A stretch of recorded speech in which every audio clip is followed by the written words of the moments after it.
have been my whole life. I have 6 Juno nominations, 5 losses, 1 disqualification. For a little while, when my son was first born, I was living in South Wellington, and I really got into the history of the area, particularly coal mining, because I knew that on my dad's side of the family, that his dad and both of his grandfathers were involved in mining. In fact, one of them was even killed in an accident. I read about an incident that happened where 19 miners were drowned in a highly preventable situation. And you know, the old mines, once they're abandoned on Vancouver Island, they're very deep mines. They fill with water right away. So these guys were going in between 2 old workings, and the inevitable happened. They were told to keep going even though they knew they were getting too close, and they blasted through, and the water just took them all out. So it took them a couple of months to pump all the water out, recover their bodies.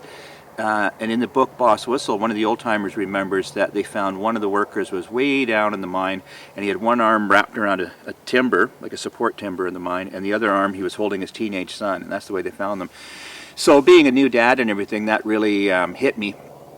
But then the weirdest thing, when I went to write the song, it was pretty much written, I decided to go down to the Nanaimo Museum and talk to some people in Ladysmith, get, you know, any kind of information I could get.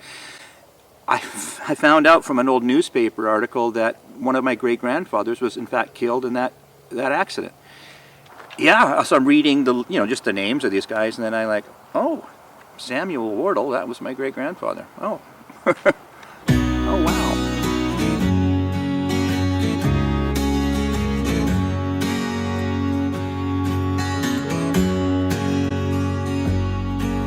The water flows from the north end of the valley. We'll crane on down to Alexandria Mine. We're stuck between there and the Southfield. I think we're digging on borrowed time. There's flooding in the old shafts all around us. I can smell that swamp water leaking through. But you know you can't complain to the boss man. You'll be on the blacklist, then what you gonna do?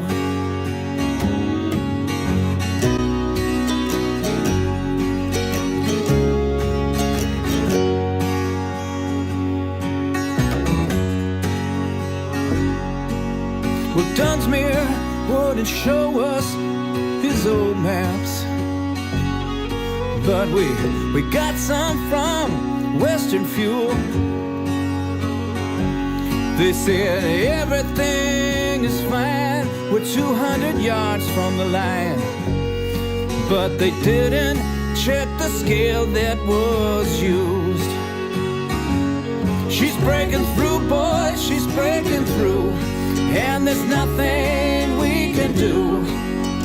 No more will you see the sunshine.